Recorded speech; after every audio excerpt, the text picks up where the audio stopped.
कर्नाटक में भारी बारिश के अलर्ट के बाद स्कूलों में छुट्टी कर दी गई। गुजरात में अगले 5 दिन तक भारी बारिश का अलर्ट जारी किया गया। क्या है मौसम का हाल, आइए बताते हैं।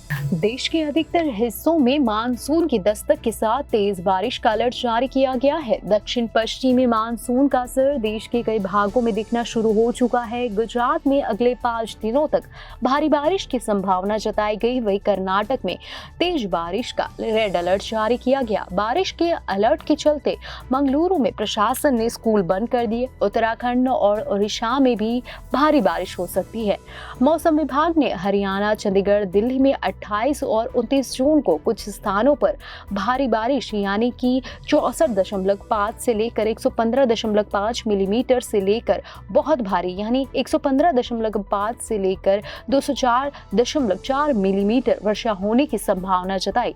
वहीं पश्चिम उत्तर प्रदेश में 28 और 29 जून को 2024 को अलग अलग स्थानों पर भारी यानी कि 64.5 से लेकर 115.5 मिलीमीटर लेकर बहुत भारी बारिश यानी 115.5 और 204.4 मिलीमीटर बारिश होने की संभावना है। कर्नाटक के दक्षिण कन्नड़ जिले में भारी बारिश की चेतावनी के मद्देनजर गुरुवार के लिए सभी प्राथमिक और उच्च विद्यालयों को आंगनवाड़ियों में छुट्टी घोषित कर दी गई। राज्य सरकार के अधिकारी प्रवक्ता ने बताया कि कर्नाटक राज्य प्राकृतिक आपदा निगरानी केंद्र और भारत मौसम विज्ञान विभाग यानी IMD ने गुरुवार सुबह 8:30 बजे तक तटीय कर्नाटक के जिलों के लिए भारी बारिश का रेड अलर्ट जारी करे जाने के बाद जिलाधिकारी MP मुल्लाई कल दक्षिण कन्नड़ जिले में सभी स्कूलों में छुट्टी रखे जाने के निर्देश उन्होंने दिए। मौसम विभाग ने गुरुवार को तटीय कर्नाटक में भारी से बहुत ज्यादा भारी बारिश और 30 से 40 किलोमीटर प्रति घंटे की रफ्तार से हवा चलने की आशंका जताई। इसके अलावा मौसम विभाग ने 28 जून से 30 जून तक भी कर्नाटक के दक्षिण कन्नड़ समेत सभी तटीय जिलों में भारी से बहुत भारी बारिश होने की आशंका जताई है। दिल्ली में येलो अलर्ट।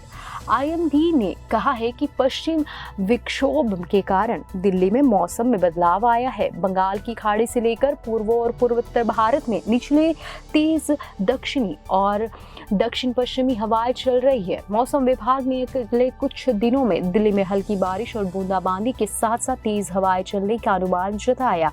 IMD के 7 दिवसीय पूर्व अनुमान के अनुसार अगले कुछ दिनों में दिल्ली का अधिकतम तापमान 34 डिग्री सेल्सियस तक गिर जाएगा।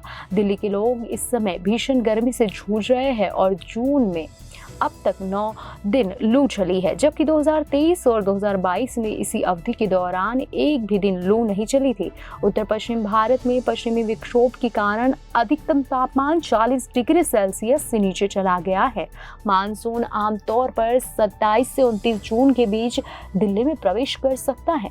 मौसम विभाग ने गुरुवार के लिए सामान्यतः बादल छाए रहने, हल्की बारिश और गरज के साथ बौछार पड़ने तथा 25 से 35 किलोमीटर प्रति घंटे की गति से तेज हवाएं चलने का अनुमान जताया। अधिकतम और न्यूनतम तापमान क्रमशः 38 से 29 डिग्री सेल्सियस के आसपास रहने की संभावना है। दिल्ली में अगले 3 दिनों के लिए येलो अलर्ट जारी किया गया। ओडिशा की बात करते हैं। ओडिशा में आकाशीय बिजली गिरने से 5 लोगों की हुई है मौत। ओडिशा के बरगढ़ और बोलनगिर जिले में अलग अलग जगहों पर आकाशीय बिजली गिरने की घटना से कम 5 लोगों की मौत हो गई। मुख्यमंत्री मोहन चरण मांझी ने मृतकों के परिजनों को 4-4 लाख रुपए की अनुग्रह राशि देने की घोषणा की। बरगढ़ के दोनाडीही गांव में आकाशीय बिजली गिरने से 3 लोगों की मौत हो गई, जबकि बोलनगिर के चौलबांसी गांव में 2 अन्य लोगों की जान चली गई।